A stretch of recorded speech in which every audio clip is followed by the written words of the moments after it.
Hello everyone. As of now, most of you have probably seen the first part of the Girl Scout murders. The witness comes forward. This is going to be the second part of the Girl Scout murders. It's going to be the conclusion of my investigation. I believe that by the end of this video, we will have touched everything that I can bring to light with this. I want to thank each and every one of you for viewing the videos, all the comments we have received, everything that's happened. So I hope this takes us a little further. That way in the live, we will be able to have a deeper conversation about this subject in the future.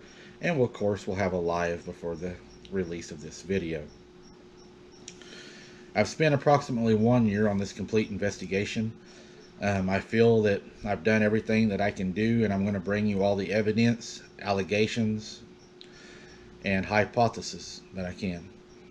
This whole statement that I'm going to do is merely my opinion and my theory based on what I have found in my investigation. So let's get started, and it's always a pleasure to be with you guys.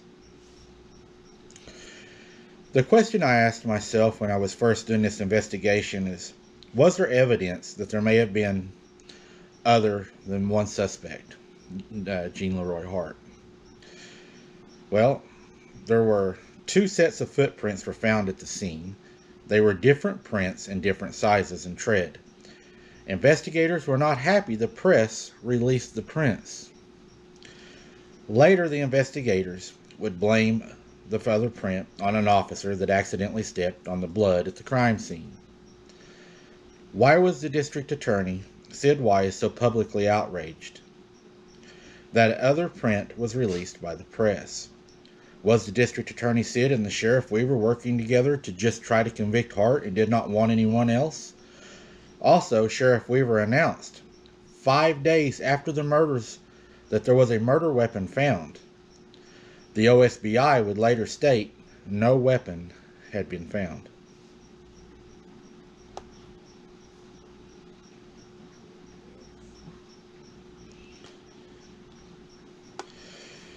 This is weird to me. A crowbar was found and thought to be the murder weapon because one of the girls was struck so hard in her face it showed the shape of it.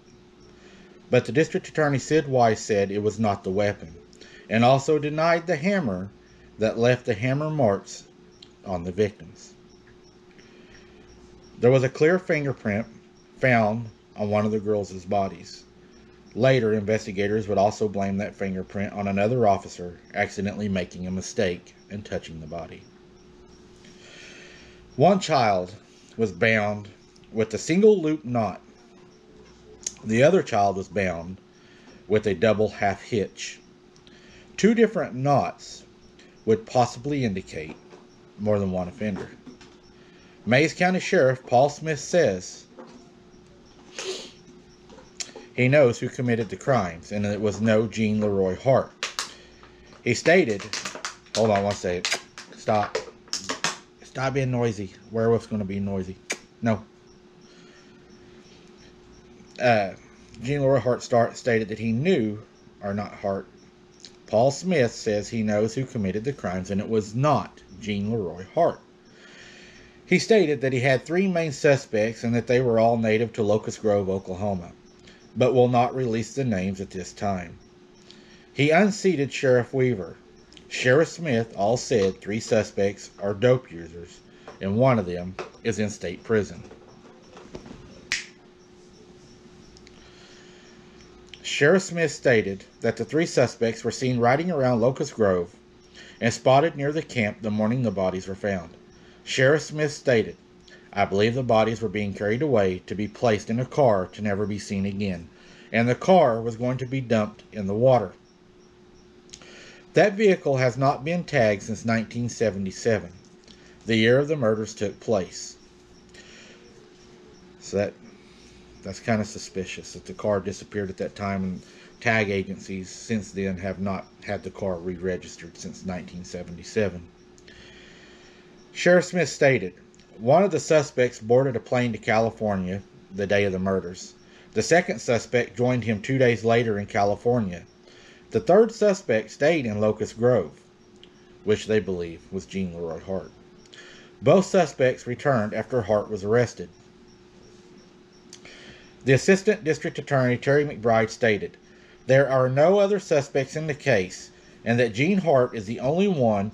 Also, that Sheriff Smith has not given him or the OSBI any other names, and they are satisfied they got the right man." Why did Smith never give the suspects' names out?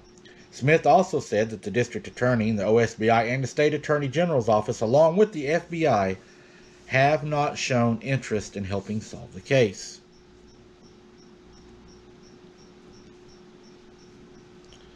So there you go. None of these law departments were getting along, and they were having differences of opinion since the beginning.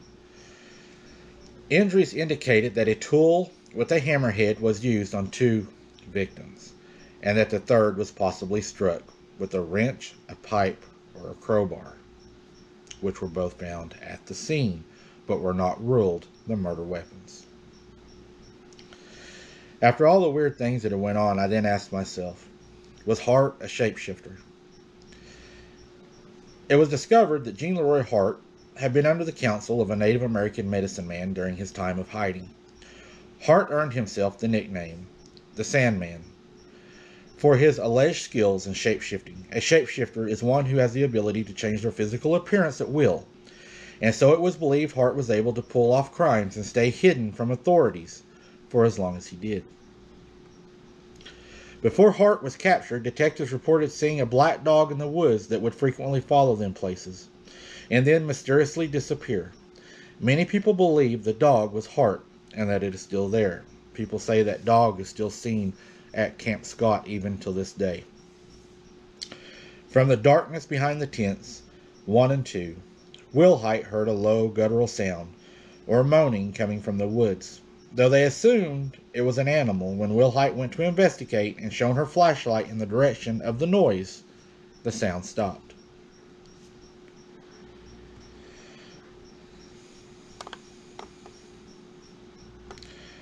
The local medicine man placed a curse on the tracking dogs and stated they would die.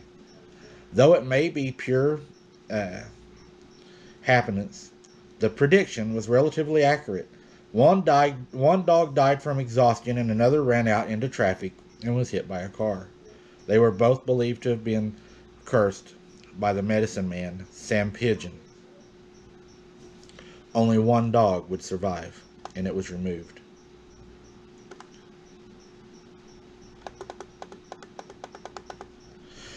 Jean Leroy Hart would taunt the jailer and say, "I can shapeshift and escape any time." Hart did escape, and to this day the sheriff's office will not tell how he done it. While Harvey Pratt was searching for Hart, he had a black cat jump on him and another officer one night, and they both thought that it was Hart in one of his shapeshifting forms.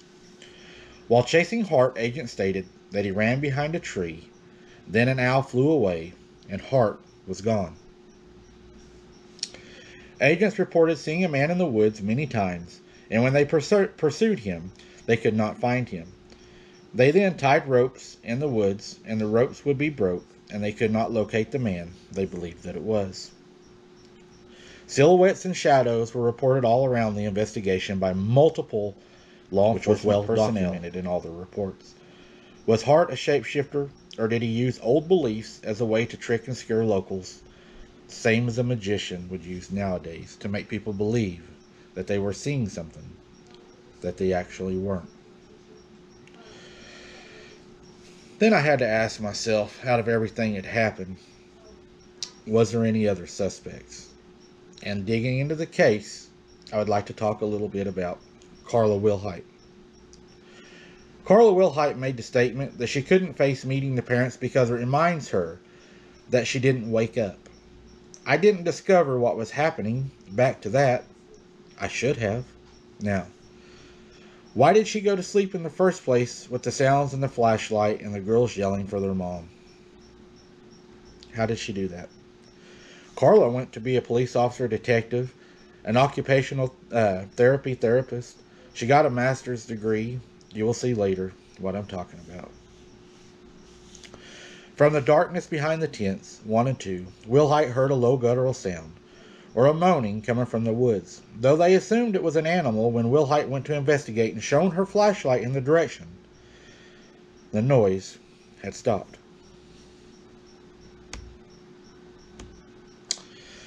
She turned around and started going back to her tent. As soon as she did that, the light not being shined in that direction anymore, the sound started back up. Wilson said, she turned around a second time. Sorry, it was Wilhite stated.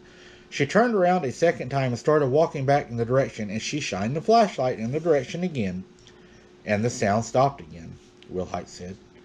Wilhite would say later that when she was back in her tent trying to fall asleep after all this had happened, she could still hear that sound as she dozed off.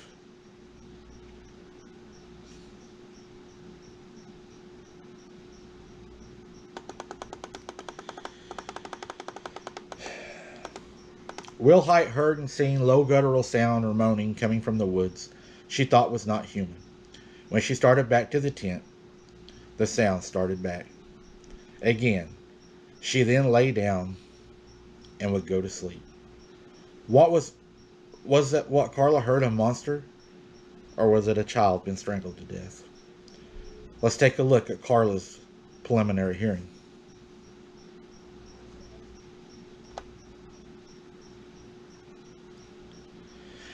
I've attached the preliminary hearing, will be attached at the end of this video, and it will be attached with other photographs that I want to share to the investigation. And if you all would like to read her preliminary hearing, I have a copy of it, and I will place it at the end of the video if you all would like to read it.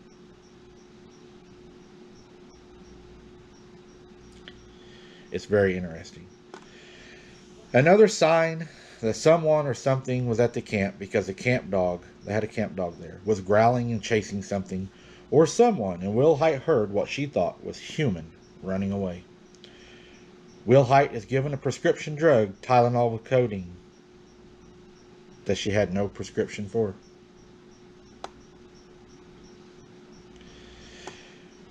Comanche tent. Counselor seen a dim light in the woods. When they shined their lights on it, it would disappear, and it was headed in the Kiowa tent area. They then seen the same dim light on both sides of the Kiowa unit, and when they shined their lights there, it would disappear. They never told anyone, and they never investigated it. They even heard a scream.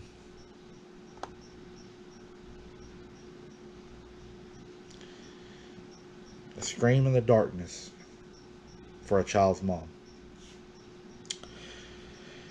Before the Girl Scouts ever arrived, in the donut box was a note that said, "We plan on killing 3 little girls."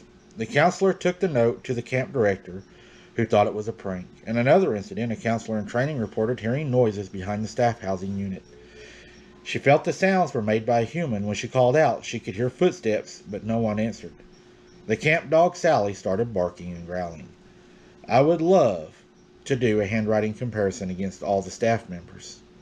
Even though I do believe in my mind who did it and who it would match, I believe that if you did a handwriting comparison on the note left in the donut box that they was going to kill 3 little girls, we would probably have our answer, who else was involved. Another issue I have is, why did the counselors have their own tents, and why was no one stationed with the kids on a dark, stormy night? There was rumors that weapons were used, alleged an axe, a hammer, and a crowbar.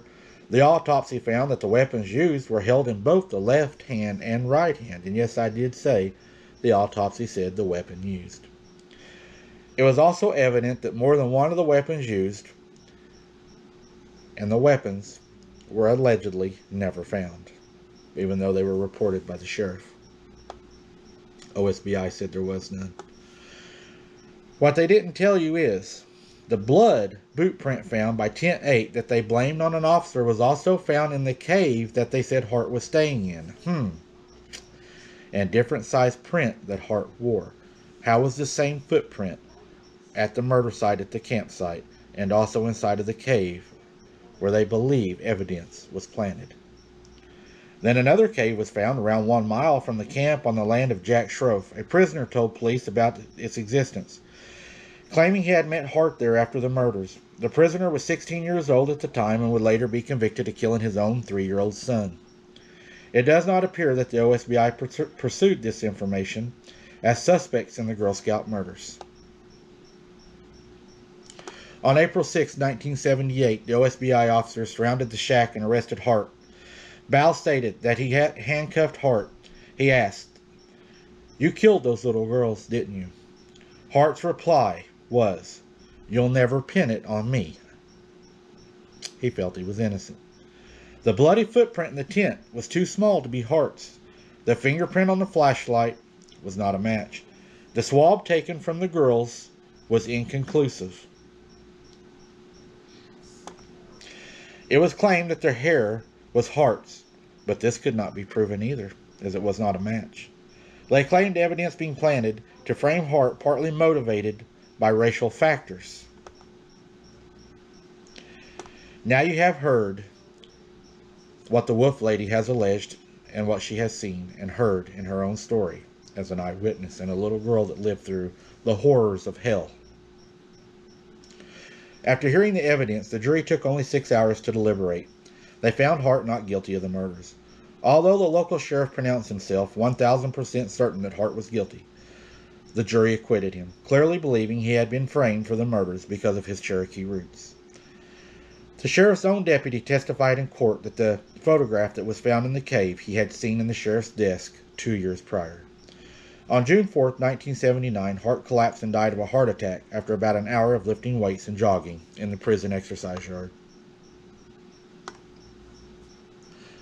That would end the life of the one suspect that they thought committed all of these crimes. I think the one thing that we can agree on is there wasn't one person that committed these crimes. There was many involved, and it may go even further than the ones that we allege may be part of this. But one thing is for sure, there was evil in the air that night. More than just rain, wind, and a dark night. There was evil amongst them. Shadows lurking from each tent. Little girls screaming for their mom. Scary lights in the woods. And monster noises. Adults all around. None of them checked. 3 little girls would lose their lives that night. To me, there's no excuse for what happened. And if it wasn't negligence, in my opinion, you were part of it. You're an accessory. If you're out there and you was part of this, you know what you done. And there's a special place in hell for people that do this to 3 little girls that did not deserve that. Their innocence was stolen, their life was stolen, their future was stolen, and all they could have been was stolen. But I promise you, they're in a lot better place than what awaits you. I appreciate y'all watching. This was a hard one to do. I hope that you have learned something from this. Again, this is only my opinion. This is only my theory. I hope that you all understand why it was important to me to do this. God bless those little girls. God bless the families. And God bless you guys. And I'm going to end it at that. Thank you for watching.